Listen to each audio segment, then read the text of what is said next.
इस बार क्या सोचा है, क्या लगाओगे? सोच रहा हूँ इस बार मटर लगाऊं। पर 2 साल पहले जब मटर लगाई थी तब पता है ना क्या हुआ था। हाँ हाँ याद है, आधी मटर खराब हो गई थी, लेकिन तब तो उसमें कीड़ा लग गया था ना।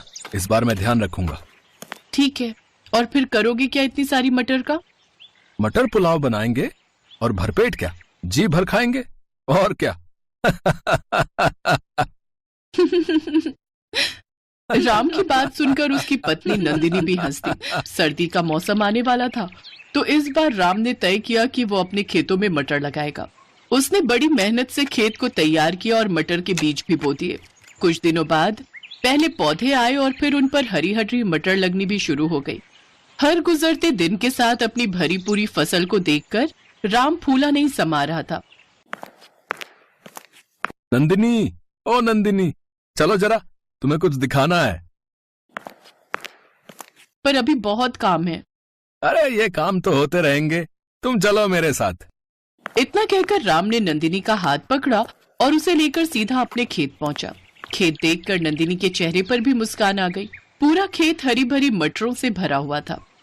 ऊपर वाले की कृपा से बहुत बढ़िया फसल हुई है इस बार। तुम देखना नंदिनी, इस बार खूब अच्छे पैसे मिलेंगे इन मटरों के। मैंने सोच लिया है, पैसे आते ही सबसे पहले घर की छत सुधरवाऊंगा। और कोई खर्चा है क्या?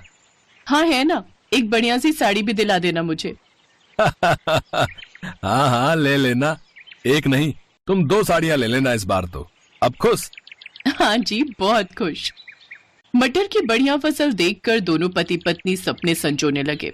दूसरी तरफ पूरे गांव में भी ये खबर फैल चुकी थी कि इस बार राम की फसल बहुत बढ़िया हुई है।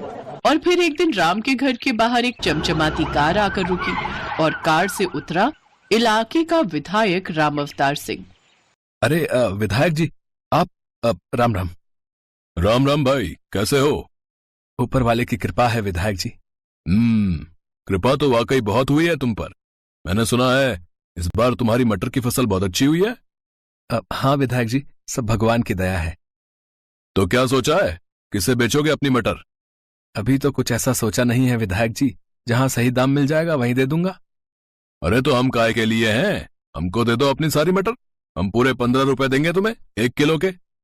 पर शहर में तो इस बार 25 से 30 रुपए किलो बिक रही है मटर।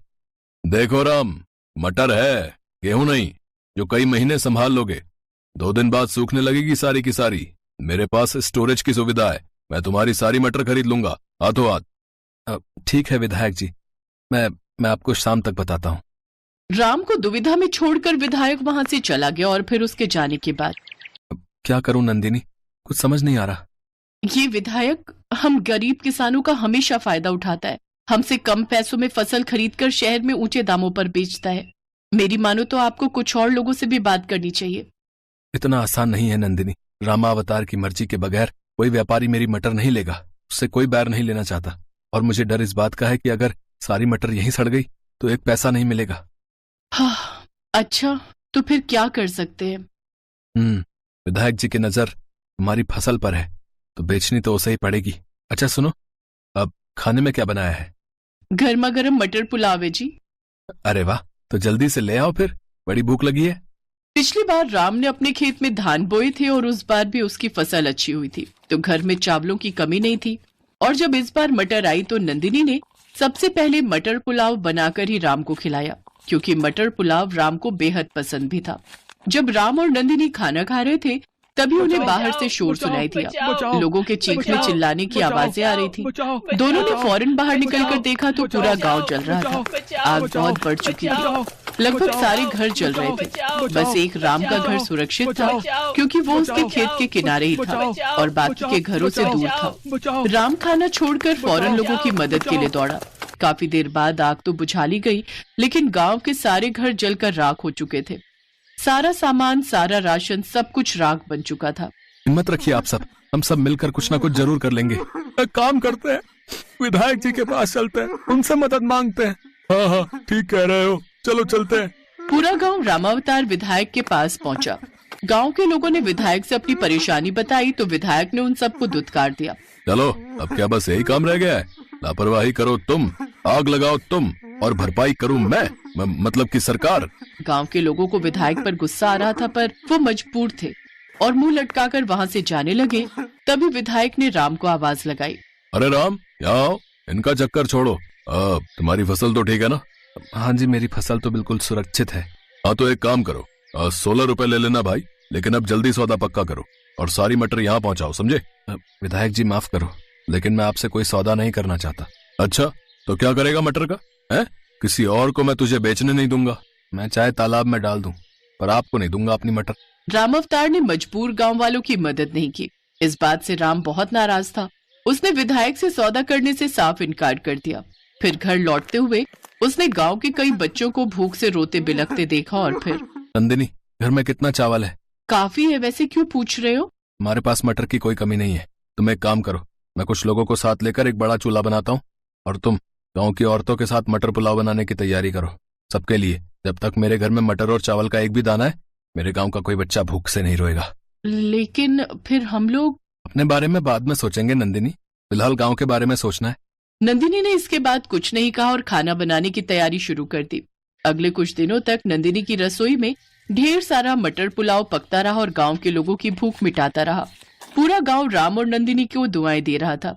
लेकिन फिर धीरे धीरे राम के घर चावल और मटर खत्म होने लगे और राम और नंदिनी सोच में पड़ने लगे। तभी एक दोपहर को कुछ ऐसा हुआ जिसकी उम्मीद किसी को नहीं थी। अरे मुख्यमंत्री साहब, आप मुझ गरीब के घर। राम राम साहब। अरे नंदिनी, ओह साहब, आप अंदर आइए। नहीं, यहाँ बैठिए साहब। अरे बस करो भाई, तुम पहले ही बहुत कुछ कर चुके हो। यहाँ जो कुछ हुआ उसके बारे में मुझे सब पता चल चुका है, लेकिन अब किसी को परेशान होने की जरूरत नहीं है। मैंने आदेश दे दिए, कलेक्टर साहब सारी व्यवस्था कर देंगे। बहुत बहुत शुक्रिया साहब, अब तो कुछ नहीं चाहिए। हमें चाहिए तुम्हारे जैसे उम्मीदवार जो सच्चे दिल से जनता की सेवा करें। यहाँ के विधायक की सारी पोल पट्टी खुल चुकी है और इस बार के चुनाव में तुम्हें इस इलाके से टिकट देना चाहता हूँ ताकि यहाँ सही मायने में विकास हो सके। सीएम साहब की बात सुनते ही गांव के लोग सीएम साहब और राम की जय के नारे लगाने लगे। सीएम भी समझ चुके थे कि अब राम को विधायक बनने से कोई नहीं रोक सकता, क्योंकि जनता राम के साथ थी।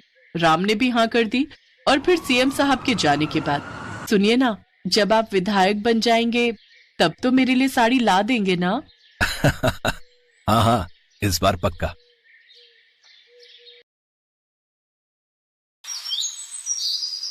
कड़ाके भरी ठंड में ब्रजेश जंगल में कांपते हुए लकड़ियां काट रहा था कि तभी तेज आंधी तूफान चलने लगा और एक बड़ा पेड़ ब्रजेश के ऊपर आ गिरा, जिसके नीचे दबकर ब्रजेश की रीढ़ की हड्डी टूट गई और उसकी मौत हो गई।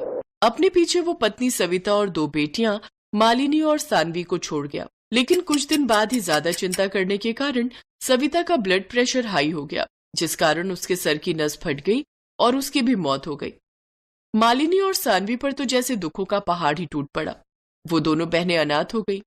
सानवी ने अपनी बड़ी बहन मालिनी से कहा, दीदी अब हमारा क्या होगा? बिना माँ बाबा के हम कैसे रहेंगे? तू चिंता मत कर छोटी, मैं हूं ना, हम दोनों ही एक दूसरे का सहारा बनेंगे। ऐसे ही कुछ दिन बीत गए। बाहर ठंड बढ़ती जा रही थी। वो दोनों बहनें अपनी झोपड़ी में बैठी रहती। उन दोनों बहनों का जैसे तैसे खाने का गुजारा चल रहा था। एक रोज जब बाहर तेज ठंड थी तो मालिनी और सानवी अपनी झोपड़ी में बैठकर आग ताप रही थी। तभी सानवी ने मालिनी से कहा, दीदी जब माँ बाबा थे तो कितना मजा आता था ना। पापा सर्दियों में हर हफ्ते मुर्गी लाते थे और माँ उसका हांडी चिकन बनाती थी। माँ के हाथों के हांडी चिकन खाने की बहुत याद आती है दीदी। क्या अब हमें कभी वो नसीब नहीं होगा? होगा मेरी बहन, जरूर होगा। वो जंगल वाले अंकल ने कहा था ना कि सरकार बाबा की मौत का कुछ मुआवजा हमें देगी। चल उनसे मिलकर आते हैं। वो दोनों सरकारी अधिकारी के पास जाते हैं। देखिए, सरकार का कहना है कि ब्रजेश की मौत प्राकृतिक वजह से हुई है, इसमें डिपार्टमेंट की कोई गलती नहीं, इसलिए उन्होंने तो मुआवजा देने से इनकार कर दिया है। लेकिन तुम लोगों की हालत देखकर हम स्टाफ के लोगों ने मिलकर कुछ पैसा इकट्ठा किया है। अब ये लो 30,000 रुपए। हम सिर्फ तुम्हारी इतनी ही मदद कर सकते हैं। वो दोनों 30,000 रुपए लेकर घर आ गई। लेकिन उस रात मालिनी को बिल्कुल भी नींद नहीं आई। वो रात भर सोचती रही, ये पैसे एक न एक दिन तो खत्म हो जाएंगे, लेकिन उसके बाद हमारा गुजारा कैसे चलेगा? सोचते सोचते कब उसकी आंख लग गई उसे पता ही नहीं चला। फिर अगले दिन मालिनी बाजार से थोड़ा चिकन ले आई और जिस हांडी में उसकी माँ चिकन बनाती थी उस मिट्टी की हांडी में वो चिकन बनाने लगी। उस दिन उन दोनों ने कई दिनों बाद पेट भर कर खाना खाया। अरे वाह दीदी, आपके हाथों में तो बिल्कुल माँ के हाथों जैसा स्वाद है। बल्कि सच कहूँ तो इसमें तो माँ की बनी चिकन हांडी से भी बढ़कर स्वाद आ रहा है।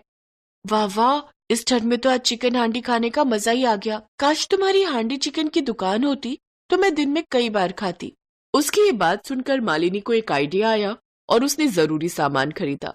फिर ठेला लगाकर हांडी चिकन बेचने लग गई। आइए आइए, स्वादिष्ट हांडी चिकन खाइए।